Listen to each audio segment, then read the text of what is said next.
خوتي وخواتات، سينما جبت لكم واحد الوصفه كي تشوفوا القصعه تعرفوا بلي راني جايبت لكم حاجه باينه تراديسيونيل. بون غادي نجيب لكم اليوم غادي نديرو معاكم ميني مطلوع تاع سندويشات، يجي بنين وشباب وخفيف. نروحوا المقادير الوصفه.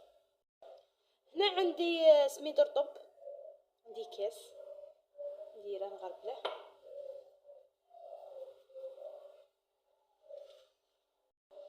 وعندي 3 كيسان تاع فرينه. انا عبرت بهذا الكاس، الواحد يعبر بالحجم اللي عنده.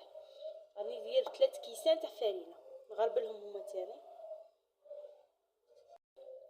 زامي هنا بعد ما درت 3 كيسان تاع فرينه وكاس تاع سميد، غادي نزيد 2 مغارف خماره. راه البرد شويه، كي يكون البرد زيدوا الخماره، كي يكون الحمان ما تكثروش خماره. بصح رانا البرد دروك درنا 2 كيسان تاع خماره، وغادي نزيد معاها مغرف كبيره تاع سكر. والملح ديروا عينكم ميزانكم. انا غادي ندير، وفي هذيك الطبيعه الخاصه هذه تاع نزيد شويه، مش عارفه عليه.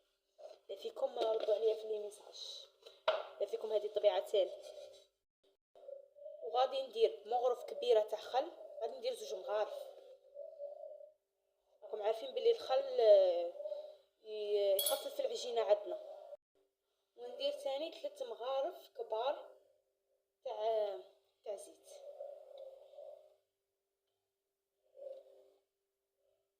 ثالثه. وهنا كاع ما درنا كاع المكونات زعما الاخر. دروك نزيد الماء حامي.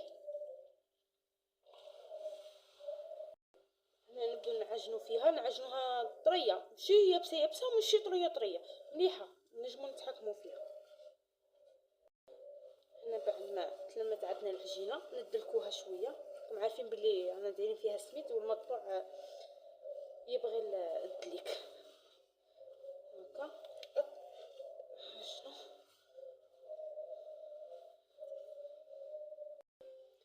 هنا بعد ما عجنتها نزيد نعجنها شويه معاكم.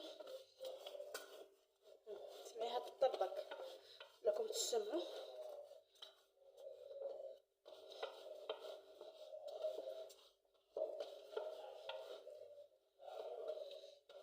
خلوها تخمر من بعد نولوا. هنا بعد ما خمرت شوفوا طلعت علامه.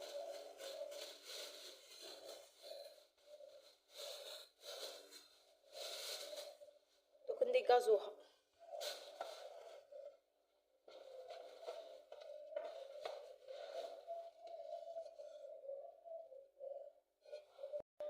نديروها كويرات صغار، نديرو ميني بطبوط، ماشي بطبوط، ميني مطلوع.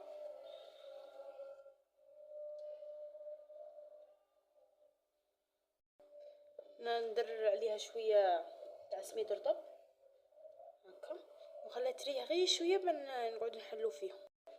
هنا بعد ما ريحت غير شويه نجيبو الفرينه. انا هذه الفرينه اللي مخلطتها بشويه سميد رطب وفرينه، نحلو بها من العجينه ميني مطلوع.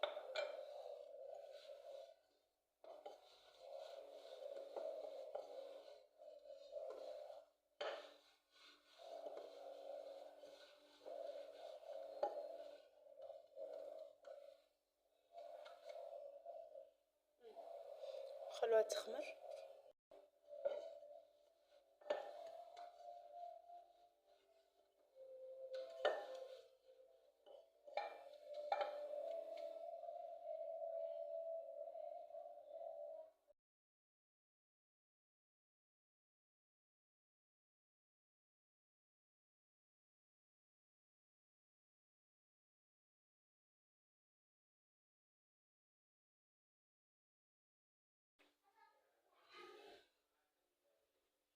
الله يبارك كيجي خاوي من الداخل. هذه الوصفه تاع العجينه ناشفه تاع المطلوع ميني مطلوع. هذا شوفوا كيجي خاوي وشباب وخفيف. نجمو ميم تعتمدوها في المطلوع كبير. الوصفه راها لكم وانتم ديروها كيما بغيتو. ان شاء الله تنال اعجابكم وتجربوها وتخلوا لي تعليقاتكم وتطبيقاتكم. مع السلامه.